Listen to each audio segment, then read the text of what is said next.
Pemirsa, asap hitam tiba-tiba mengepul di dalam sebuah pusat perbelanjaan di kawasan Jakarta Pusat. Ya, asap muncul dari lampu hias di lantai dasar gedung.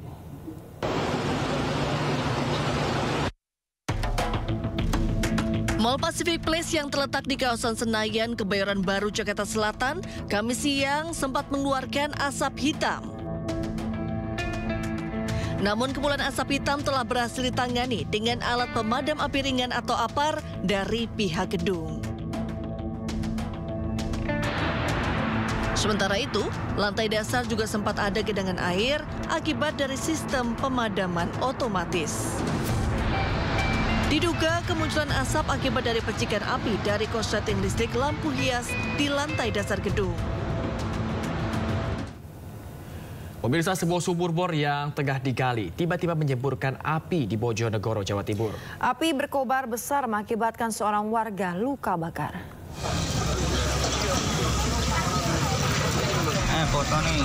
Warga dusun Sidomulyo, Desa Klepe, Kecamatan Sukosewo, Kabupaten Bojonegoro, Jawa Timur, dikejutkan peristiwa kebakaran dipicu penggalian sumur bor yang mengeluarkan semburan api. Insiden ini berawal saat sebuah sumur yang digali di area sebuah masjid itu tiba-tiba mengeluarkan gas dengan bau menyengat saat kedalaman galian mencapai 60 meter. Api mulai menyala saat seorang warga menyalakan rokok di dekat sumur tersebut. Akibatnya, api berkobar besar hingga mengakibatkan seorang warga mengalami luka bakar ringan. Tugas pemadam kebakaran Bojonegoro yang tiba di lokasi langsung berusaha memadamkan api dan akhirnya berhasil menguasai keadaan.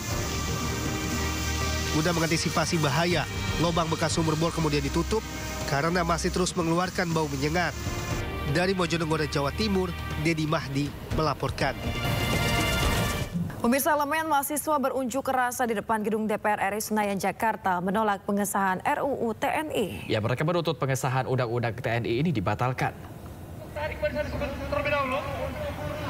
Ingin menetapkan hari ini. Media kotor, media. Siapa? Kendaraan keluar. Dari Kaspi jalan. Demonstrasi terjadi di depan kompleks MPR DPR Senayan, Jakarta Pusat hingga malam hari sebelum akhirnya dibubarkan oleh polisi.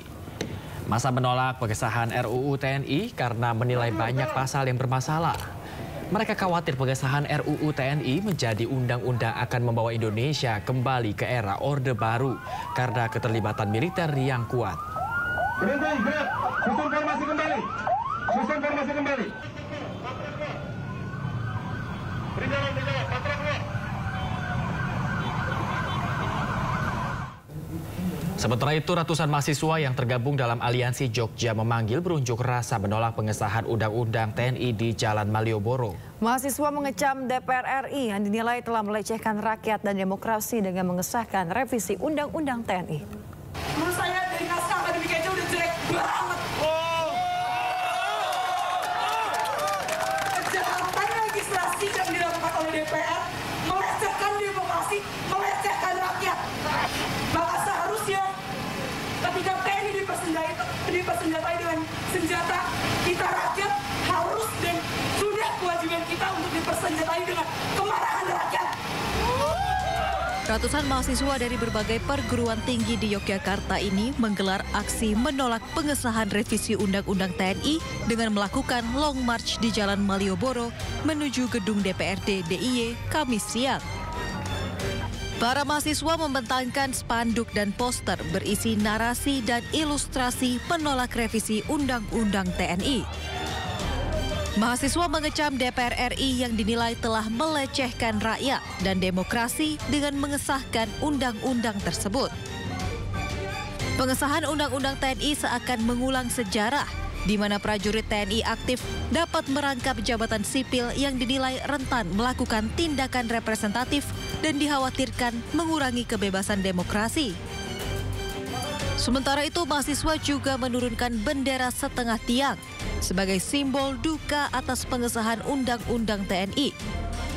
Melalui aksi ini, para mahasiswa juga mendesak DPR RI segera membatalkan pengesahan Undang-Undang TNI. Dari Yogyakarta, Kunanto Farhan, iNews melaporkan. Pemirsa, di Bandung, Jawa Barat, mahasiswa turun ke jalan menolak pengesahan revisi Undang-Undang TNI. Undang-Undang TNI dinilai membuat pemerintah tidak dapat dikritik oleh masyarakat dan melahirkan kembali Orde Baru.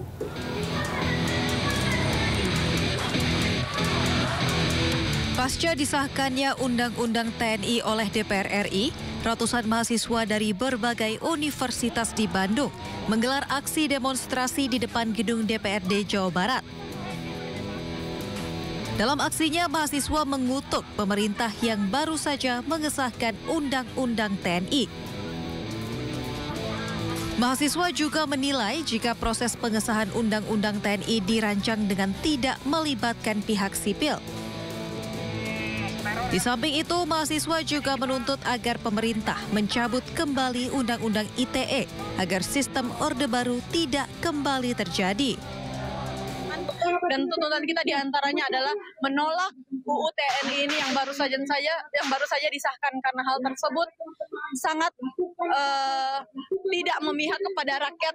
Kita menolak, salah satu tuntutan kita adalah kita menolak segala bentuk militerisme kekejaman negara, karena itu adalah bentuk konkret bahwa negara menjadikan militer sebagai alat untuk menindas masyarakat, untuk membungkam kita semua.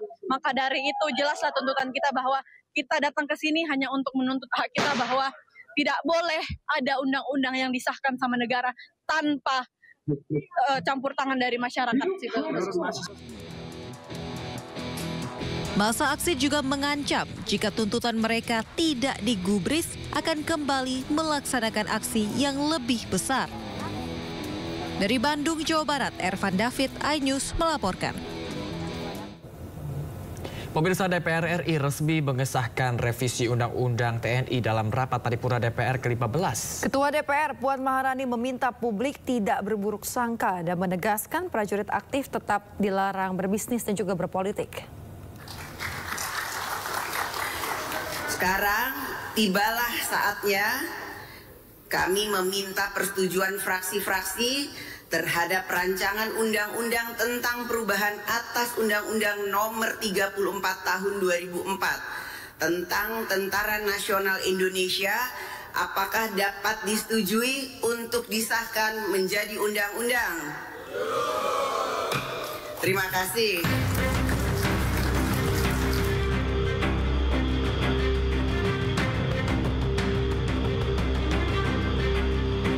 Ketua DPR RI Puan Maharani akhirnya mengetuk palu pengesahan RUU TNI menjadi undang-undang dalam sidang paripurna yang digelar di gedung DPR Senayan, Jakarta, Kamis pagi.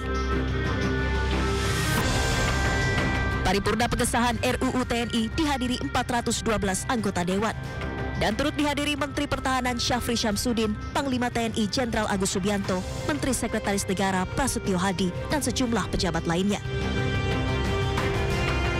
Sebanyak 8 fraksi di DPR atau seluruh fraksi menghadiri rapat paripurna dan menyatakan setuju atas RUU TNI. Tak ada penolakan dari 8 fraksi di DPR, namun masing-masing fraksi memberikan catatan.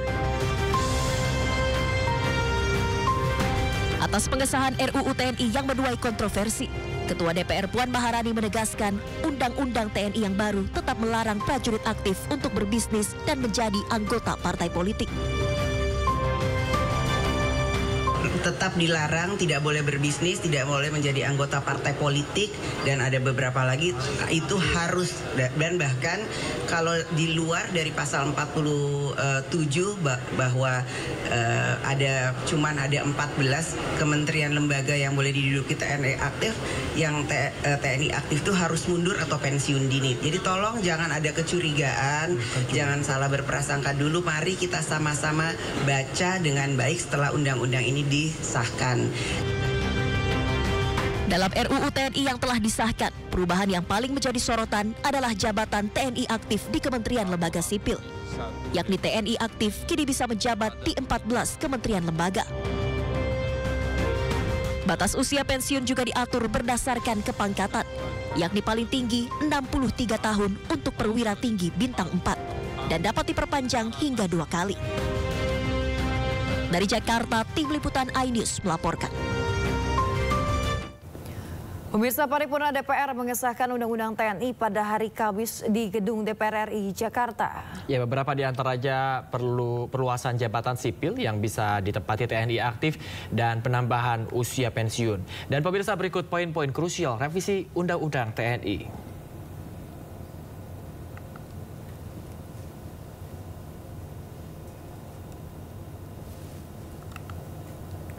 Pemirsa, yang pertama adalah mengenai kedudukan TNI, di mana di Undang-Undang yang lama disebutkan dalam pengarahan dan penggunaan kekuatan militer, TNI berkedudukan di bawah Presiden.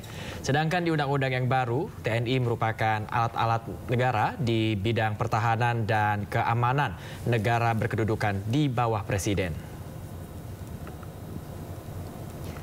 Kemudian selanjutnya pemirsa, terkait dengan Wakil Panglima TNI dalam Undang-Undang lama disebutkan TNI dipimpin oleh seorang Panglima yang diangkat dan dihentikan oleh Presiden dengan persetujuan DPR. Sementara dalam Undang-Undang terbaru, Panglima TNI dibantu oleh seorang Wakil Panglima berpangkat perwira tinggi bintang 4. Dan yang ketiga pemirsa adalah terkait kedudukan jabatan sipil, di mana di Undang-Undang lama ini disebutkan prajurit dapat menduduki jabatan sipil setelah mengundurkan diri atau pensiun dari dinas aktif keprajuritan.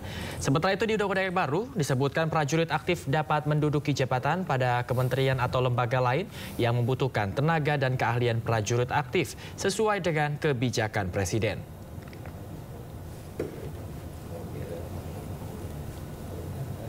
Ya, pemirsa, selanjutnya terkait dengan batas usia pensiun dalam Undang-Undang lama disebutkan perwira paling tinggi 58 tahun, kemudian bintara dan tantama paling tinggi 53 tahun. Sementara dalam Undang-Undang terbaru terkait dengan batas usia pensiun untuk perwira paling tinggi 60 tahun, bintara dan tantama paling tinggi 58 tahun, sementara jabatan fungsional paling tinggi 65 tahun.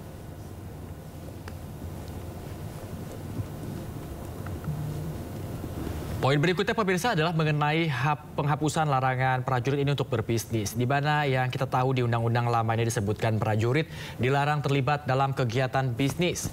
Sementara itu di Undang-Undang yang baru disebutkan ini ada penghapusan larangan prajurit berbisnis. Di mana Gunung Lewotobi laki-laki di Kabupaten Flores Timur ini kembali erupsi. Ya, warga panik menyelamatkan diri dari hujan kerikil dan juga lumpur. Sedang terjadi hujan disertai kerikil dan debu vulkanik. Desa Riang Rita, itu mobil.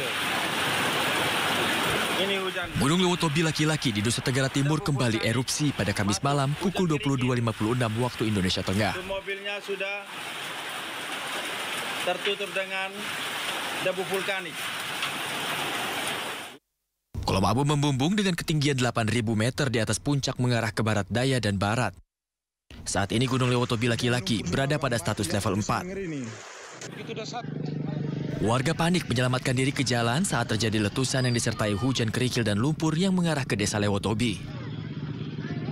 Masyarakat maupun wisatawan di sekitar Gunung Lewotobi laki-laki diimbau menjauh dari radius 7 hingga 8 km dari pusat erupsi.